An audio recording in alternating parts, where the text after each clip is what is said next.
रोम रोम से कृष्ण नाम। पौराणिक कथाओं पर विश्वास करना यद्यपि कठिन होता है, परंतु भक्ति हृदय की वस्तु है, तर्क की नहीं। उसमें श्रद्धा और विश्वास का होना अत्यंत ही आवश्यक है। इस कथा में श्री कृष्ण का अहर्निश नाम लेने वाले भक्त की क्या महिमा है, इसका सुंदर प्रसंग दिया जा रहा है। तो चलिए शुरू करते हैं। एक बहुत ही सुंदर प्रसंग है और मैं उम्मीद करती हूँ कि आप सभी को बेहद पसंद आएगा। एक बार भगवती पार्वती ने भगवान शंकर जी से कहा, देव, आज किसी भक्त श्रेष्ठ का दर्शन कराने की कृपा करें।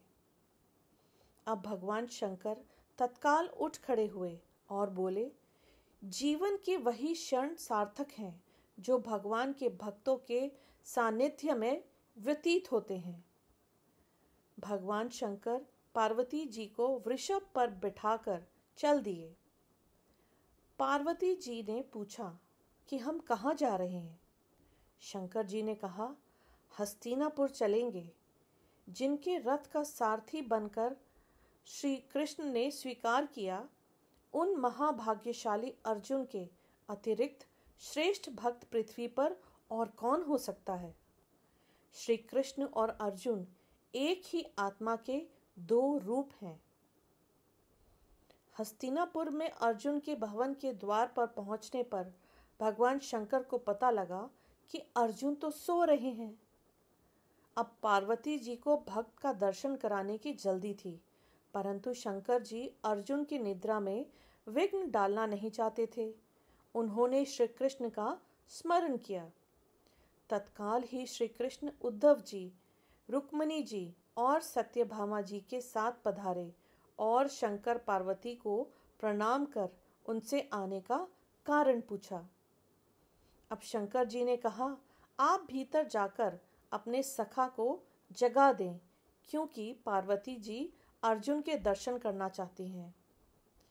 जैसी आज्ञा कहकर श्री कृष्ण अंदर चले गए। बहुत देर हो गई पर अंदर से कोई संदेश ही नहीं आया। अब श्री कृष्ण को अंदर गए इतनी देर हो गई और भगवान शंकर और पार्वती जी जो बाहर इंतजार कर रहे थे, इतनी देर खड़े खड़े हो गई, लेकिन अंदर से कोई संदेशा ही नहीं आया। तब शंकर जी ने ब्रह्मा जी का स्मरण किया। हंस पर बैठकर चतुर्भुज ब्रह्मा जी वहां आए तो शंकर जी ने उन्हें अर्जुन के कक्ष में भेजा, परंतु ब्रह्मा जी के अंदर जाने पर बहुत देर तक उनका भी कोई संदेश नहीं आया। अब शंकर जी ने नारद जी का स्मरण किया। शंकर जी की आज्ञा से नारद जी अंदर गए, किंतु संदेश तो दूर, कक्ष से वीणा की झंकार सुनाई भी देने लगी। अब पार्वती जी से रहा नहीं गया। वे बोली, यहाँ तो जो आता है अंदर जाता है और वहीं का हो जाता है, पता नहीं वहाँ क्या हो रहा है। आइए अब हम स्वयं चलते हैं। अब पार्वती जी परेशान हो गई कि शंकर जी जिसको भी बुलाते हैं वो अंदर जाता है और वापस आता ही नहीं है। जो आता है वो अंदर चला जाता है, जो आता है वो अंदर चला जाता है।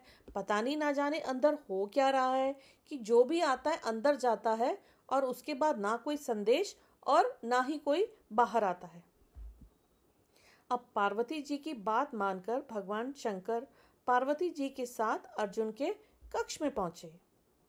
उधर श्री कृष्ण जब अर्जुन के कक्ष में पहुंचे तब अर्जुन सो रहे थे और उनके सिरहाने बैठी सुभद्रा जी उन्हें पंखा झल रही थी।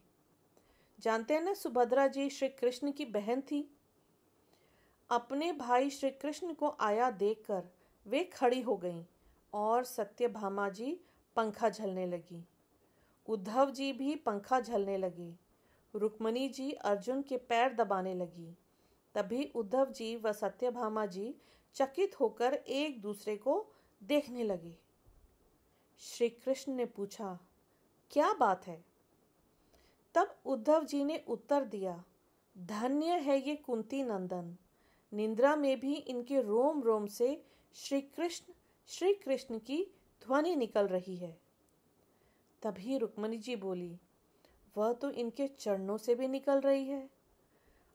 अर्जुन के शरीर से निकलती अपने नाम की ध्वनि जब श्री कृष्ण के कान में पड़ी तो प्रेम विहल होकर भक्त वत्सल भगवान श्री कृष्ण स्वयं अर्जुन के चरण दबाने बैठ गए।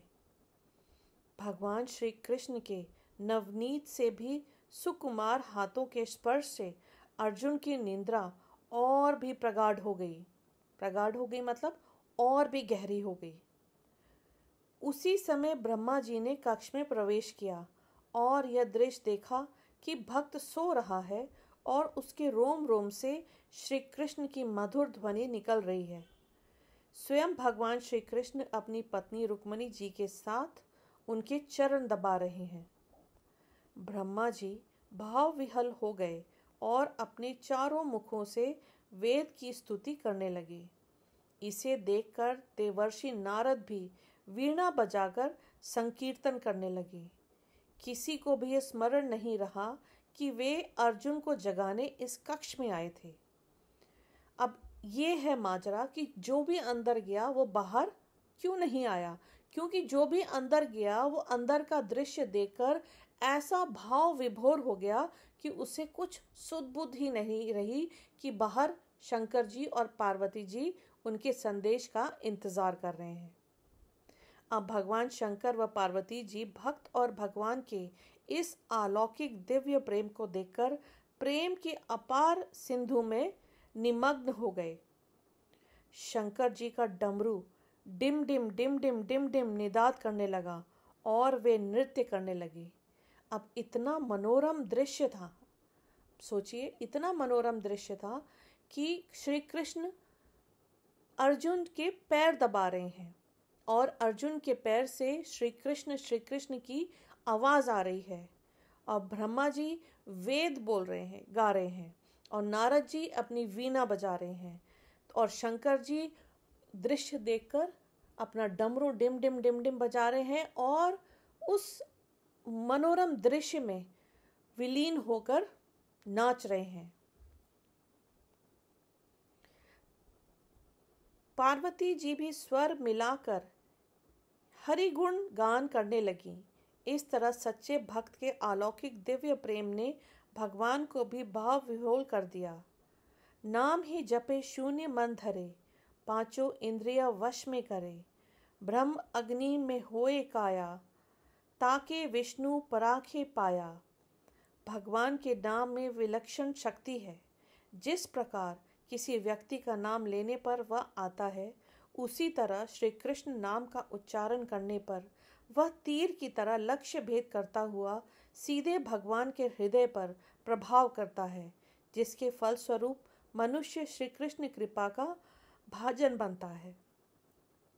जहाँ कहीं और कभी भी शुद्ध हृदय से कृष्ण नाम का उच्चारण होता है, वहाँ स्वयं कृष्ण अपने को व्यक्त करते हैं।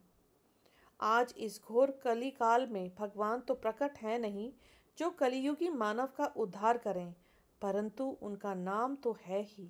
इसीलिए सांस सांस पर कृष्ण भज, वृथा सांस मत खोए, ना जाने या सांस को आवन होए न होए।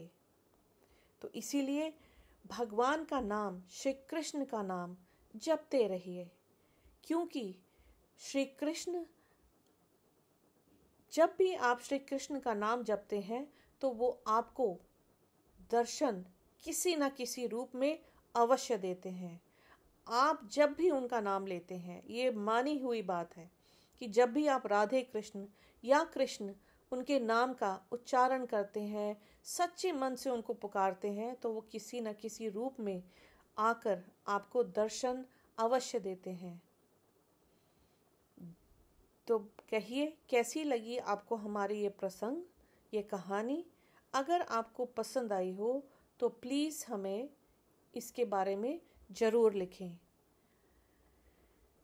धन्यवाद।